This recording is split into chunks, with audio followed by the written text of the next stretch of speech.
Welcome to Strictly Rangers. I'm Jacob Brown, joined here with my dad. We're going to go over the last few weeks of Ranger hockey as we're coming close. This is the time. This is go time for the New York Rangers.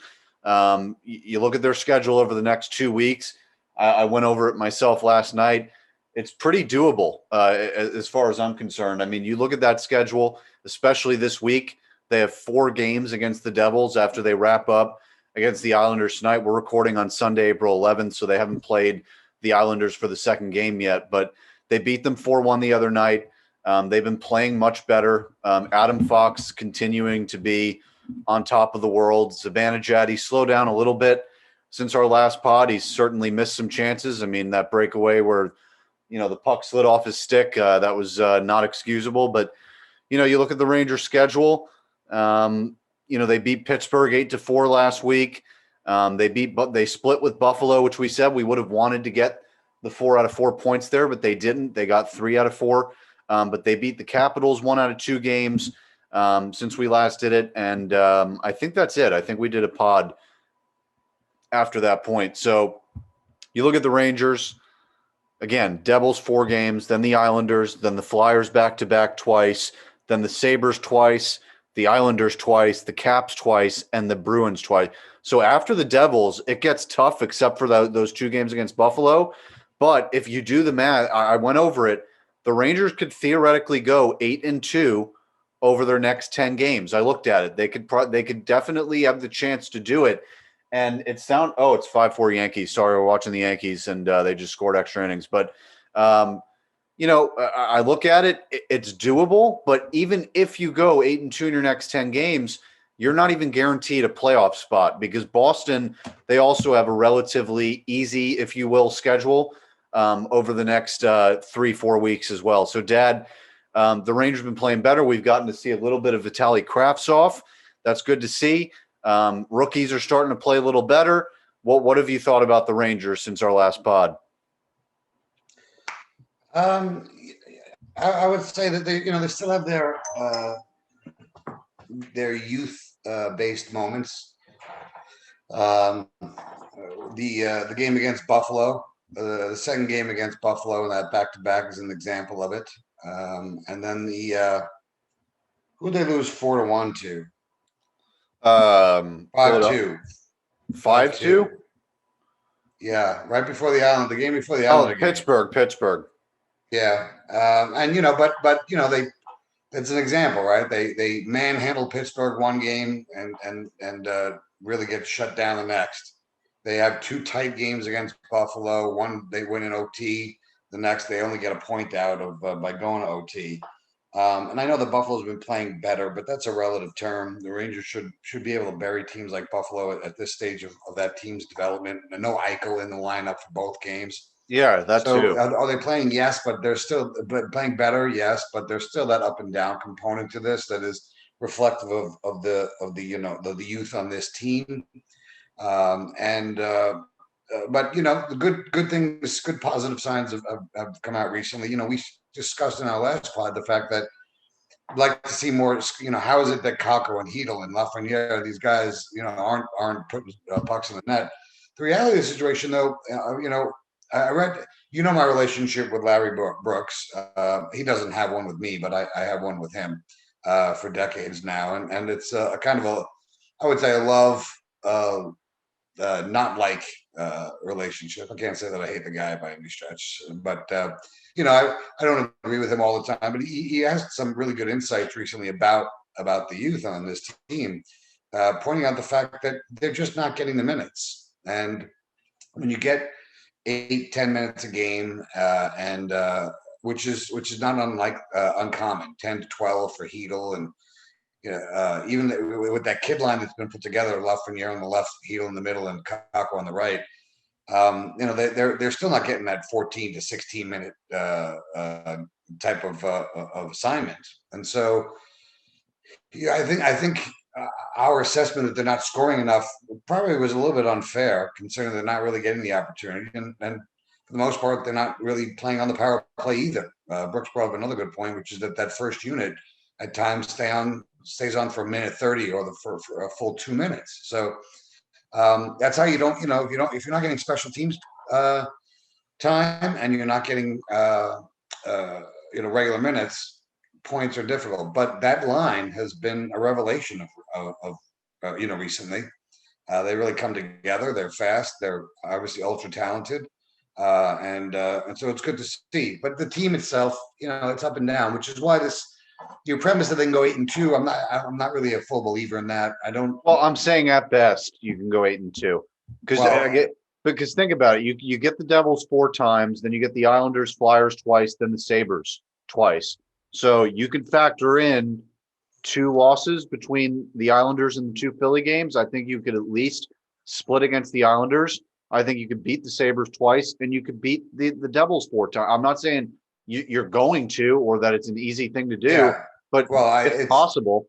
it's one of those things where it's not that they could do it. It's just that if they want to be relevant, they have to do it. They have to go on that kind of run. They are a better team than the Devils, especially now the Devils have given up 2 longtime offensive staples and Zajac and Palmieri, and you would imagine with what they got back, they're not as formidable a team, and they really never were to begin with. So I would look at it this way. I think you're probably going to look at it more from a points perspective. I think there's 8 points available against the Devils. They have to have a minimum of 6 of those points, ideally 7. The Islanders, a minimum of 2, hopefully 3. And I would say, today's a big game. If they don't have that up down trend, then they get at least a point out of today, that'll be positive. But the Islanders are going to come to play. They should beat Philly, and they should beat Buffalo. But again, sweeping those teams is this team is too young to, I think, really understand how to dial it in game after game. Right. And the other reality here is that Boston has 3 games in hand, right? That's the worst part. Yeah. Yeah. So, and Boston again, older players know when to dial it in, know when to turn it up.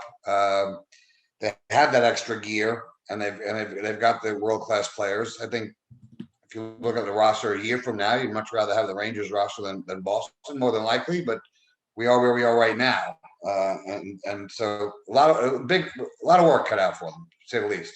Yeah, and I think it's good. And by the way, the Flyers lost today to the Sabres 5-3, so that's a big deal that they went down. But even if the Rangers finish 5th in this division, that's an accomplishment because, I mean, you got the Capitals, the Islanders, the Penguins, the Bruins, the Flyers. Flyers were the number 1 seed last year. Those are teams that are really good. And so if you can finish 5th out of all those teams, I'm not going to complain whatsoever. Even finishing ahead of one of them is a good thing, especially because Philadelphia -24 goal differential, Rangers +22. So you could argue the Rangers have been playing better all year. It's just, the Flyers just get wins sometimes when maybe they don't deserve it. But, I don't know. I think from that standpoint, you could take the positives because it's really probably not going to happen. The Rangers make the playoffs again. They're going to have to, like I said, go on that 8-2 run. And then after that, you're going to have to play the bulk of your schedule. I mean, you get the Islanders twice after this next 10-game stretch. Then you get the Caps and the Bruins twice each to finish up. And then after the Rangers are done with the Bruins play 2 more games. So they're not even done after they play us. So, all Rangers fans like, oh, we play Boston the last 2 games, it's going to decide it. Not really, because the Bruins have 4 points that they can get after they play us. We'll be done. So it's going to take a lot. We'll see what happens. But again, it's more about the development of the players. And, we're seeing that a little bit more, like you said. But you mentioned what Brooks said. They're not getting the ice time. They're being, vets are being preferred over them. And that's just the way it works in Quinn's system. Although there's a lot of people that are having problems with Quinn. And to be quite honest with you, I think I'm hearing a lot of those opinions because his constant need to line shuffle and to not keep chemistry together is mind-boggling, to be completely honest. I mean, you look at the stats, it doesn't support it whatsoever. And I mean, literally, gamely, you'll start off with 4 lines. The top 6 will shuffle in the middle of the first period. He'll do different power play units. You can't build chemistry like that. He did it with Kravtsov. The first game he came in, he played with Lafreniere and Hedel. That was the best line of that night. And then he splits them up the next game, puts Kraftsov on the fourth line. So it's a little confusing. If you want these players to develop, how about you keep them together? Well, there's been a little bit more stability. There's a Banajad, Kreider's, Buchnevich line is together. The kid line is together. The fourth line changes every once in a while. But the biggest issue I have is this delicate balance that this team is playing. And I get wanting to make the playoffs. I really do. I think that's an honorable goal. And I think every organization wants to win games. And one of the comments that Quinn made that I thought really hit home was the fact that he's responsible. This is not verbatim, but he said he's responsible to everybody in that room, meaning that there are vets there that are not, playing out. Vets on this team is, 26, 27 years old. Yeah. But there's also Panarin, right? Who's I think understands the situation he's in on a developing team. But what he meant by being responsible is he can't just give, I think, 12 to 15 minutes away to the young guys when games are on the line, as much as I would prefer it. I think ultimately that's how this team will become better, or you'll learn enough about these players as to whether or not they are part of the future or not. I think the kid line is proving itself to be worthy of the ice time right now. But the biggest, and I think the best word to describe Colin Blackwell is that he's just a massive dilemma right now. It's like the guy has 12 goals. I mean, I think he's got as many goals as Zibanejad or right around there. And you say to yourself, well, why is that a dilemma? Well, realistically speaking, at best, he's a fourth line guy next year on this team. Because if he's playing on the second line next year, with Panarin and Strome, if Strome's still here, that's a big problem to me, because that means that Kravtsov or Kakko or Gauthier, right, have been marginalized. And so he's riding the hot hand with Blackwell, and I get it. I totally get it. You're a coach. He's getting paid on wins. He's not getting paid on development only. I mean, if the Rangers team tanks, they're going to be like, well, how the hell do you put confidence in a guy who just lost 8 out of 10 games? So he's got those pressures as well. It's just, we've harped on it for the longest time here, and I don't want to beat this drum too hard, but Gauthier not in the lineup, Kravtsov playing on the fourth line. I mean, these are question marks. Howden back in. Howden back in, exactly right. Like Howden is back in over Gauthier. I mean, come on. Put Gauthier on the left wing. No, I think Howden was in for Di Giuseppe. And Kravtsov's in for Gauthier, but then there's also Rooney out there, which I get. He's getting his ice time, and that's all wonderful. But still, at the end of the day, I don't know. If it's the same thing, though. I mean, I've seen Ranger fans that have been complaining on Twitter. Statboy Steven's a big Ranger fan. He said, why is Tarmo Ruunanen still in the AHL? I think we're about done with the Hayek show. He doesn't do anything really impressive at all. His advanced defensive statistics are not good. Ruunanen is lighting up the AHL right now. He's getting points all the time. I don't know his exact stats, but he's getting really good offensive numbers. And that's not why you bring a defender in for offense. You want him to be able to defend as well, but he hasn't been a liability down there. And so I think that, that's another frustrating thing. It's just this reliance on guys that aren't going to be here for the future. Will Ruunanen be a part of the future? Most likely not either, but he's more of a trade bait asset than Hayek will ever be. Because if you got a guy in the AHL putting up offensive stats and you call him up to the NHL and he starts doing the same thing, you could trade him or, leave him open for expansion, although he wouldn't be eligible. But it's just questionable decisions by Quinn about who to put in, who to not put in, who to put where, who to not put where. And it's just a little frustrating because, as fans, we sit here, we want a certain lineup. We know where we want our lineup to be in our heads, but the Rangers have to play the long game and they're doing all these little things in between. And it just gets kind of frustrating.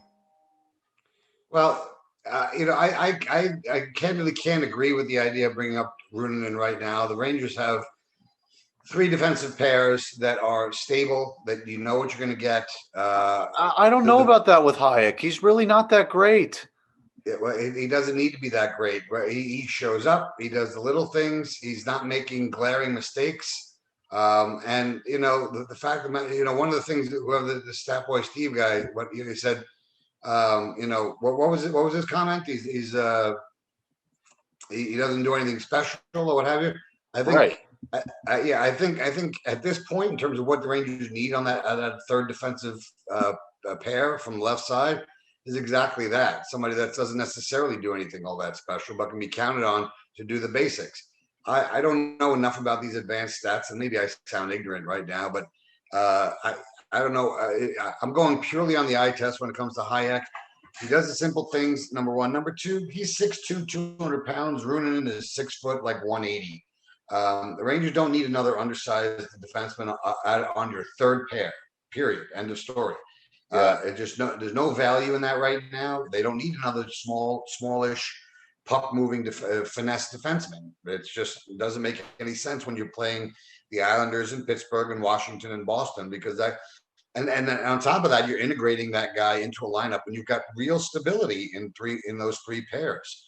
So barring injury, I'd go to the mat with those three guys. I'm not saying Hayek is the guy that's going to be here in 10 years, but he's also not the guy that's the reason that is the problem for this team. He's essentially, whereas Howden is invisible for all the right reasons, Hayek is invisible for Howden is invisible for all the wrong reasons. Hayek is invisible for all the right reasons. Howden, you just don't know if he's on the ice. Hayek gets the puck, he moves the puck, he takes the man, takes the body, he's not out of position, he does basic things. But for me, again, you want a fourth line? How about Kravtsov, Gauthier, and whoever the fuck else you want to put on that fourth line? I understand Rooney has got a certain edge to his game. That's all well and good. Maybe he's your center for that fourth line, right? And you try Gauthier on the left wing. Give him a shot there. Give him the minutes. Because I'll tell you now, Di Giuseppe, nice piece for a team that's not in contention. That's that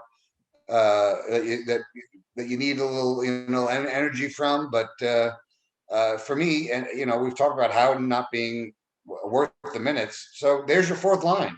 Gauthier, Kravtsov, and Rudy. Then you got four lines you can roll with some size. Kravtsov is not shying away from physicality. He's getting engaged with pucks. And what the hell? Put him on there with somebody with speed and skill like Gauthier. Maybe now you've got a fourth line with a little size, with maybe a little bit of jam that could actually pot a goal here and there. Right. So then you're saying do Lafreniere, Hedel, Blackwell. No, right now they're not moving Blackwell. Blackwell's not going anywhere. That's just the bottom line. Blackwell. Well, that's what I'm saying. I'm saying put Blackwell on the third line. And what, move Kakko up, you're saying? Well, no, you're saying you want a fourth line of Rooney, Gauthier, and Kravtsov. So that would leave Kreider, Zibanejad, Buchnevich, and then the six forwards that you're leaving open are Panarin, Strome, Kakko, Lafreniere, Hedel, and Blackwell. So yeah, I'm saying they're not right now. They're not moving Blackwell as much as he's not a part of the future necessarily. At least not in the top six. They're not moving him right now because he is the Jesper Faust with scoring touch right now, right? Yeah. So they found their replacement. So Quinn's not moving him as much. Yeah, that's what I'm saying. Though I'm saying put him with Hedel and Lafreniere. No, I would keep that kid line together.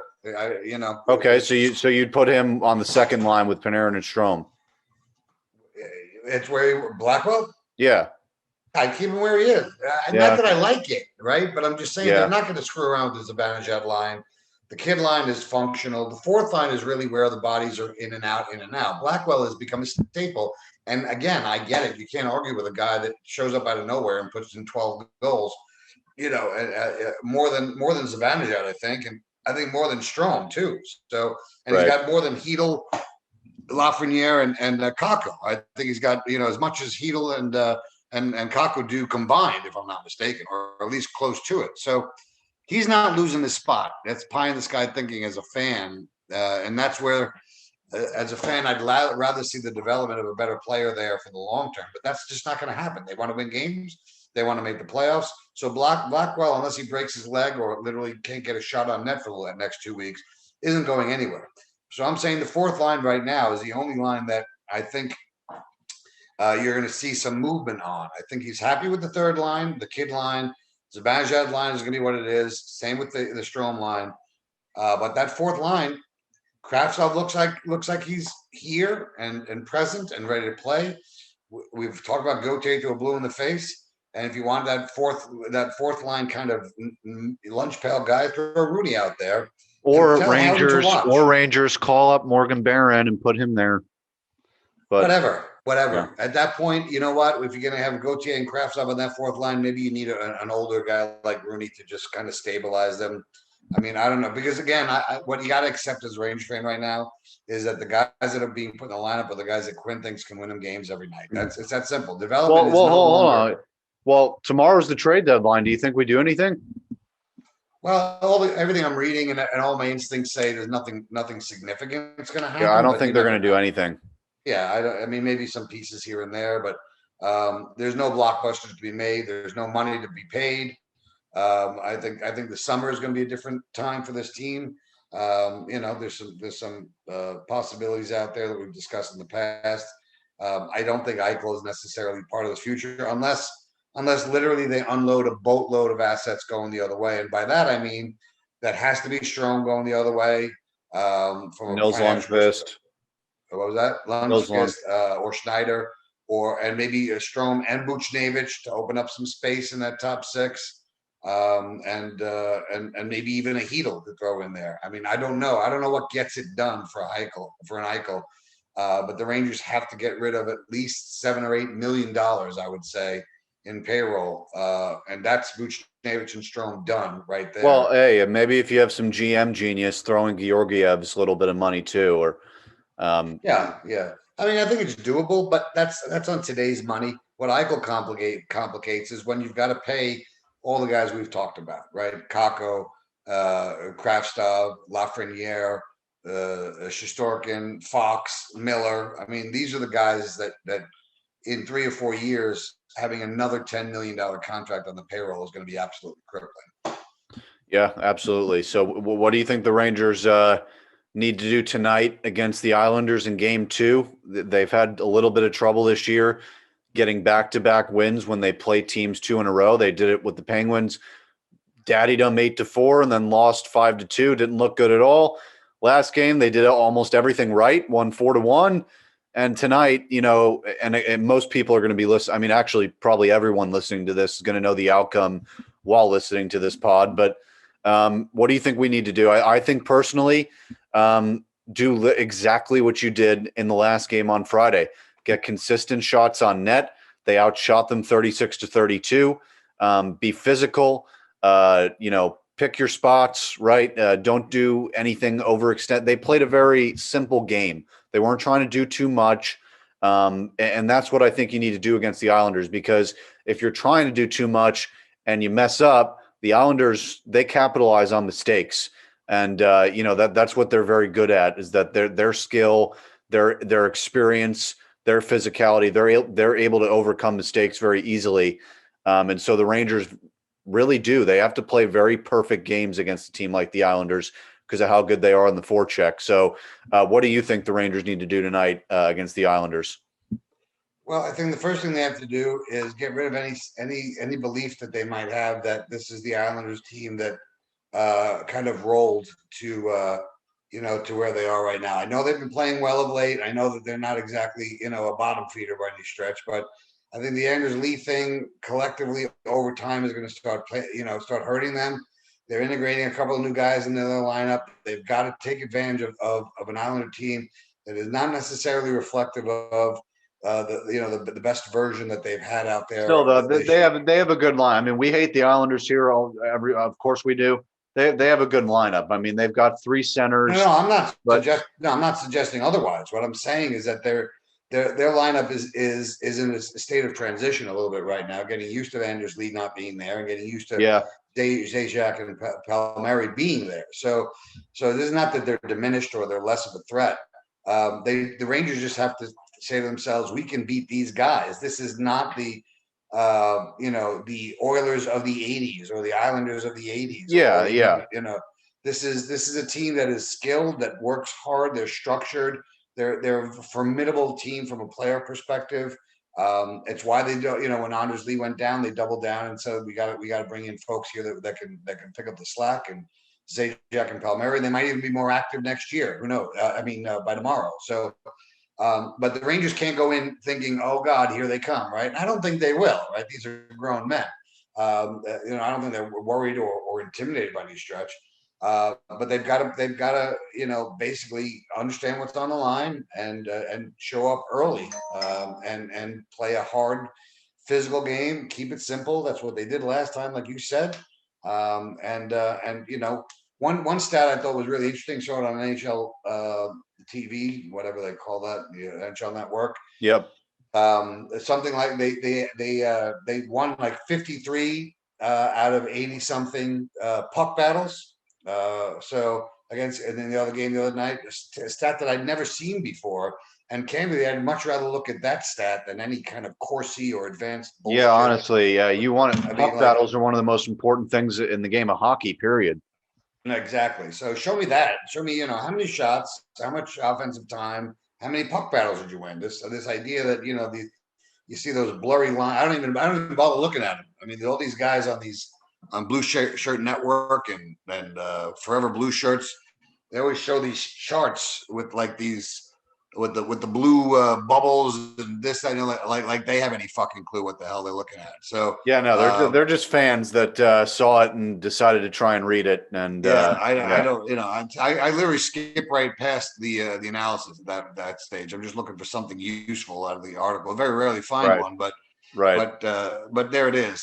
So again, keep the momentum. Believe and fight for it. Is it on the island again, or is it at the Garden? Yeah, it's at the island again. And the next time we play them too. Yeah, it's one at home, one on the road. So, yeah, they gave us a pretty tough road against the Island. They started us off mostly home, and then the final games we get mostly on Long Island. So that's pretty tough. But, again, bottom line, Rangers just have to do well against the Devils this week, because if they don't, it's over, period. I mean, you got to – if you even win 2 out of 4, it's over. I mean, it's over. It's got to be 7 out of 8 points. That's the way you got to look at it, right? They've got to win somehow, get 6 points and via win and maybe an overtime loss or something like that. But 6 out of 8 might be acceptable. But if you're at 5 out of 8 points, you're backpedaling in this race in a big way. Boston had a statement win over Washington the other night. By the way, did you see that movie that Marchand made? No, I didn't actually. My God. See, this is where you look at the game. As much as I hate that son of a bitch, this is where you look at a game and you say to yourself, it can be that way if folks have ice awareness. He came on a left wing. I think he might have even been shorthanded. He slowed the game down. The defenseman kind of drifted over to him. He did a toe drag. Absolutely, destroyed that guy. That guy like flew out into practically landed in the seats from that deke. And then he cut to the middle and then held the puck and held the puck and held the puck, and then just literally went almost across the entire ice and backhanded past the goalie. Just because it was a work of art, candidly. But it proves that like skill combined with a brain can really achieve some amazing things in the NHL. And it's those plays that superstars make, only superstars make, because they have the presence of mind. It's not even skill. It's a combination. It's not just skill, obviously. It's a combination of immense skill and amazing hockey IQ. And that's what I mean by these teams have that institutional knowledge. You know what I mean? Like they've played so many games, and they have the presence of mind to slow it down at those moments, because they've been in those moments before and come through in a big way. And that's why I think ultimately this Rangers team will come up short this year, because you're starting to see it, though. You're starting to see Kakko carry the puck with a sense of skill that is really impressive. So you're like, holy shit, he is a number 2 overall pick. You know what I mean? Like, he's really impressive on his skates. Even Lafreniere's goal the other night on the rebound, Steve Valiquette in the intermission report, he was saying he was highlighting the zones where the puck was where there were no defenders. So he said, He shot it here. He noticed no defenders over here. I'm going to weasel my way into this spot, and boom, there you go. There's the puck. So Lafreniere, it's that, he's making those decisions right away. And just from a little play like that, he's looking all over the place, looking for where he can score goals already. Yeah, no, it's great to see. It's a template for success going forward. And David Quinn said it. He said it. He goes, these guys, these massive skill guys, when they show up in the NHL, they start to realize that the things that led to their success prior to this don't necessarily even work at this level. Yeah, right. Like, it's like someone's going to come along and just pop you in the mouth, or that guy's just as fast as you are and bigger than you are and has been here for 5 years and looks at you and doesn't give a fuck who you are. If you're Alexis Lafreniere playing in the Quebec League, wherever he came from, every time you get the puck, everybody on the ice is like, "Oh shit, what's going to happen next?" You know what I mean? Right. I'm exaggerating, but there's no defense. Not really. In the NHL. I mean, with his stats, not really. You're not exaggerating. Well, right, you're right. I mean, it was pure intimidation from a skill perspective, and he's got a nasty side. There's nobody in the NHL that looks at Alexis Lafreniere right now with the puck and says, "Oh my God, here he comes." Right. You know what I mean? Yeah, no, that's totally true. All right, so we just took a slight recording break and honestly forgot what our conversation was. So obviously it was Ranger related, I think, if we had to make a guess. I mean, bottom line, they got to win some games. Great guess considering we're doing the Ranger pod. What'd you say? Great guess considering we're doing the Ranger pod. Yeah, I know. I was thinking, man, what could we have been talking about here? But yeah, no. I mean, again, we've gone over it. The Rangers got to win these games. They got to be consistent. It's been nice to see Kravtsov, but here's something I wanted to point out, actually. So 2 things. Number one, during the Ranger pregame show, they pointed out, I forget what advanced it was about special teams, but it was an advanced stat. The Rangers are top 5 in penalty kill and the power play in advanced stats as well. Again, we're not totally into it, but I'm into baseball advanced stats, so I'm sure to somewhat they explain a different side of hockey than normal other stats would, than just the Rangers are 34 for 77 on the power play, but there's other stats that go into it as well. But the Rangers are top 5 in both, and on screened goals this year, Chris Kreider has scored. He's been on the ice for 43% of Ranger screen goals this year. That's insane. And that's why I brought the power play with that, because that's his job. And so you look at his stats. You and I were talking about it the other day. In 82 games, he very well could have gotten very close to 40 goals, but those assist numbers, you look at it, he's got 21 goals, 9 assists, and you're like, it's not really assisting. The stuff that doesn't show up on the scoreboard is exactly that. 43% of screen goals and Kreider's on the ice. That's an assist every time a goal happens, and it just doesn't go on his stat sheet. So if there are Ranger fans out there who are like, oh, Kreider's not assisting enough, he's not doing anything other than, standing in front of the net and scoring goals, good, because he's doing it really damn well, and he's getting his money earned. So what do you think about those stats for Kreider? I never heard that stat, but I think it's an absolutely brilliant stat. And it's kind of along the same lines of what we were saying earlier about how, the puck battle stat. Like, I want to see that stuff. That's the kind of, in the weeds stat that I think has a little bit more value, because you're 100% right. And I would like to know how it really breaks. So they're saying for every screenshot that the Rangers have scored on this year, he's been there for 43% of them. Yep. Yeah. So that's insane. It really is. And it's a brilliant. And is that just on the power play, or? I think it's all goals. Yeah. But I said it because he does that on the power play. That's his job. Yeah. I mean, I wonder why. Yeah. Well, it's a great extrapolation that you made, right? I mean, because it's the thing that simply does not show up in any conventional hockey stat. But getting guys to the net and getting pucks to the net winds up with good things happening. And you've said that for every game we watch hockey. Oh, that? You say that every time we watch hockey. I mean, you'd think it's a easy thing to figure out. Yeah, you would. And it's one of the reasons, by the way, that you'd like to see a guy. I know I'm going back to this the 50,000th time, Yeah. but it's another reason why you want to figure out if a guy like Gauthier could do that shit.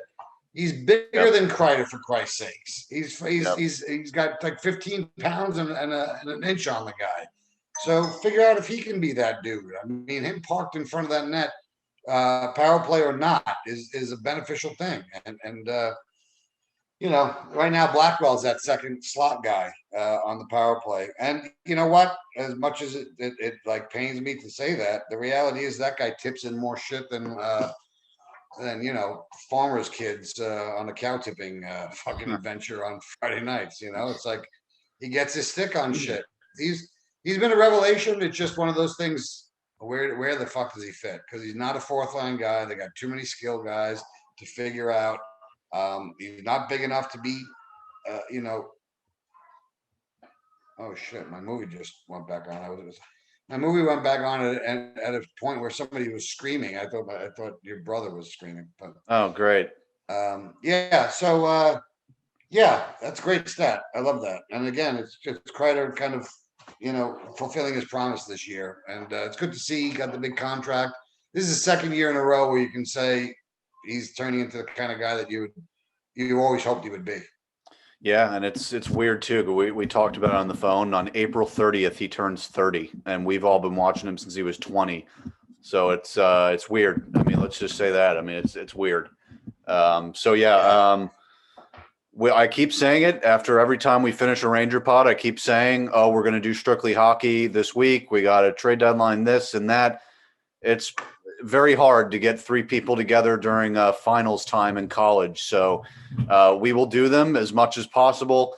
Definitely during NHL playoffs, we'll get it done and have playoff previews, playoff reviews. We'll definitely have a trade deadline review. But CJ wanted to come on this one because he's a Panthers fan. They've been making moves, and he had to go on a business trip, whatever. So, a bunch of stuff going on. We'll get the pod done eventually because I know, Are you saying that CJ is placing the priority on his job over the pod? Oh, no. Oh no, he can't do that. He had a I don't meeting. know about that guy. He You can't got, you put. got to Hey, rethink that. You got to rethink that whole partnership thing. I think. well, hey, he can't. He can't be putting Cal Ripken Jr.'s meeting ahead of this pod. I mean, oh, by the way, hey, for Ranger fans, so basically, CJ's company, they organize events for professional sports athletes, organizations, etc. And he did an event for David Quinn. So he was in contact with David Quinn's agent, and he got this whole thing set up. So it's pretty cool. And like I said, he had a meeting with Cal Ripken Jr. the other night, and he was talking to everyone. And CJ got a question in to Cal Ripken. So he's doing some pretty cool stuff, and good for him. It's good to see him going and doing his career like that. Still a little bit selfish. Yeah, I know. Fuck him. Come on, CJ.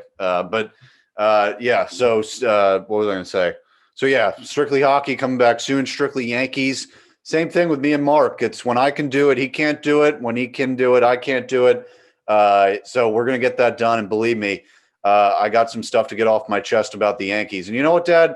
I think we should have you on for a little bit of that one too, because I know you have to get stuff off your chest. Or is that too dangerous? If you ever want a job with the Yankees, I don't think you should ever put me on that fucking pod. Hey, yeah. Hey, at least they won today 8-4. And it is weird too when you think about it sometimes. There's Ranger fans that are Met fans, so you always assume Yankee, Ranger, Giants, Knicks. It's really not. I mean, people are kind of mixed up a little bit. So I'm sure there's Mets fans that's the operative word for it. They are mixed up because if you're a Ranger fan and a Met fan, there's something I think biologically wrong with you. No, I totally agree. I mean, hey, they can keep getting upset when Jacob deGrom throws 8 shutout innings and they lose the game. So they've done it twice this year. Yeah, it's he's made a career out of that. Dubious distinction for that poor guy, but yeah, he's just incredibly fortunate that the pitchers don't get paid on wins anymore because he'd be paid about minimum wage right now based on what that team does to him year in, year out. And I know we're not a baseball pod, but I just got to ask you, is Lindor better than Stanton? Because Lindor has never had a 100 RBI season.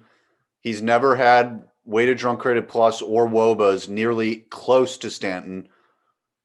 And he's hit 300 twice, but in not full seasons and in his first 2 seasons ever. Well, I will say this. It's one of those comparisons you can't make because of the simple fact that Lindor brings a whole other dimension to his game that Stanton does not. Stanton shows up for 9 minutes a game, however long it takes his at bats, right? If he gets on base, maybe 15 minutes he impacts the game at absolute best. How long is an at bat? How long does it take to swing out of your shoes 3 times and miss the ball? I don't know, but he's not contributing defensively, and I'm sure he wants to, but the reality is that warming up in between innings, he'd probably pop some fucking muscle or blood vessel or have a seizure out there. So, that you can't compare the two. Lindor's out there 150 something odd games, general of the defense. And I would take Lindor all fucking day. Damn it. Well, I'm not sending this to Adiel, that's for sure. I'm not going to send him this. I thought you'd say something different, maybe, considering the motherfucker hasn't had 100 RBIs ever. But okay. But anyway. Well, it doesn't dismiss the fact that Lindor is immensely overrated. But, he didn't get that contract for – the reason why he got the contract is because the Mets needed something to hang their hat on for legitimacy. That's all it came down to. Literally, Steve Cohen basically admitted it. He said, "You're welcome" on Twitter. Like he was just saying, okay, I got your guy. Right. Because who else is on that team as an offensive player at this point? Everyone. What was that? Their whole lineup, except for third base, is top 10 at their position. No, but I'm saying from a business perspective, from a marquee perspective. Pete Alonso. Right. And that's it. Right? Conforto too, I would say. Outside of close friends and family, nobody else knows who's on the Mets. I don't know about Conforto is really good. Dom Smith. No. You're missing my point. I'm not saying that these guys aren't good. I'm saying if you're running a business in New York and you're competing against Judge and Stanton and Garrett Cole, you need somebody with some marquee presence. No, you're right. Yeah. That's what I said. I said that on the baseball pod about why I think he got so much money. It's because his agent probably said he's a top 10 jersey seller. Oh, yeah. That's a big part of it. Yeah. Speaking of jerseys, how about Krastov? They fucked up his jersey like they did with Gretzky. Yeah, that's rough. The way I remember it, if any Ranger fan, struggles, because I struggled. I fucked it up every time I texted it. Think about Kraft macaroni cheese, except with a V, and then SOV. No, but that's not it. Yeah, Kraft is KRAFT. So instead of an F, it's a V, and then SOF after the T. It's like Kraft macaroni and cheese, soft. Oh, okay. I got it. Yeah, that doesn't help me at all. Let's just say I don't even know. You might have just fucked it up for me. Oh, great. Yeah, well, I used to Teixeira. I would just say it was it was EI after both the two, so I would do TEI XEI, and you just remember the EIs. So I don't know. I guess I have different ways of memorizing spelling. Hey, if it works for you, it doesn't matter. Right now, I don't know if after all that shit, I can spell my own name. Yeah, right. And then, with Lafreniere, you got to remember the accent mark, or people will be like, "Oh, you didn't put the accent mark." Well, here's the fortunate thing: I don't ever have to fucking remember any of these guys' names or how to spell them. So yeah, well, good for you. That's your unfortunate burden right now because you're texting about them and all that stuff, and I have no qualms about butchering the spelling when I respond to you. So yeah, well, we know that. By the way, you also still call Buchnevich. So yeah, it's Buchnevich. Who's Buckhead? What? It's Buchnevich. Bucky. Let's call him Bucky. How's that? Oh God. By the way, you didn't respond to my text that night, but I literally would have bet our house on Kreider fucking up that. I didn't understand it because you said Carter. I know that's how I spelled it. Yeah, spell check. Yeah, I didn't. I figured you'd figure it out. No, I don't even remember when I saw. I might have seen it the next morning, for all I know. But yeah. All right. Yeah. No, I mean, literally, I mean, I wish I could have bet on that moment right there because I would have put our house. I would have put our house, all of our savings, our cars. I would have convinced your grandmother to put her house on. We would have made a killing. It was absolutely, literally, unless like mid penalty shot, the goalie like had to take a shit or like had a fucking aneurysm, there was no chance that Kreider was going to score on that fucking penalty shot. No chance. Well, hey, we all have PTSD from 2014. That was oh my god, the Rangers could have swept that fucking series if he could have got one of those goddamn goals. Yep. But remember, what was the turning point? Derek Stepan. That fucking piece of shit. That fucker got all creative. Rangers are up in game one. Let me go. Oh, Zuby, hold on to the puck in the corner like a fucking douchebag. Game over. Fucking let the tide change right there. If you can't tell by my reaction, everyone on YouTube, it's because most of the shit that my dad says on this pod, it's been said about 70,000 times up to this point. So I'm used to it. Let's just say that. That's why we did the pod, because I said, you know what? Everyone else has to hear this shit too, and not just me. I know. It's your way of getting through the pain of having to deal with me. I totally understand. Yeah, that's it. Or the other perspective, you've been thinking all these years, holy shit, this guy is fucking brilliant.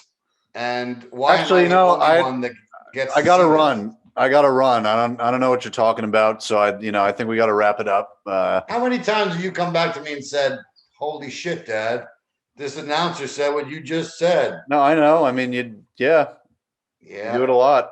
It's true. You know why that is? Well, aside from the fact that I'm incredibly intelligent, the other reason is the fact that this shit is not so hard to figure out. I mean, these guys get paid a shitload of money. And if you watch, I will say the one thing that doesn't get pointed out enough is the point you make about Zibanejad's stick being too long. That's why you said to me. That's why he missed that breakaway the other night. I mean, no, it was not just a breakaway. It was that empty net situation. Oh, that one too. Yeah. Because the puck got in on him, and literally he could not get that top hand. It's just leverage. It's like a fulcrum, right? If you've got something in your hand that's too long and you couldn't get that stick close enough into the body to get the blade where it needed to get to the puck at a point where the angle would have been right to put that in the net.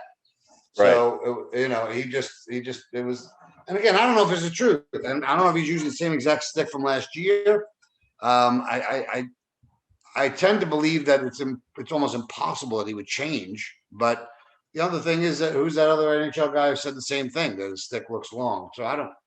Yeah, Brian Boucher said the same thing earlier in the season. So that's the only guy I've heard say it the whole time.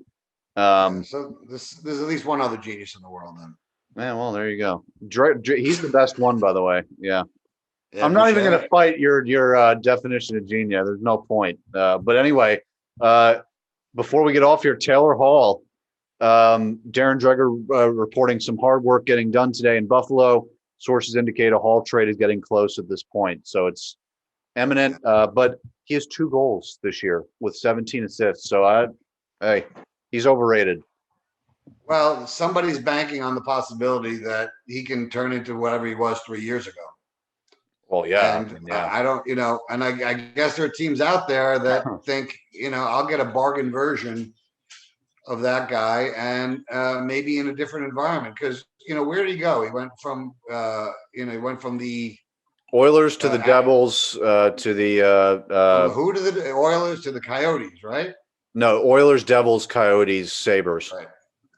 Yeah, so I don't know. I mean, I don't know what predicated all those moves. I don't know if it was salary based or what have you. But he proved that he was a top flight player in New Jersey, and then fell off the map. And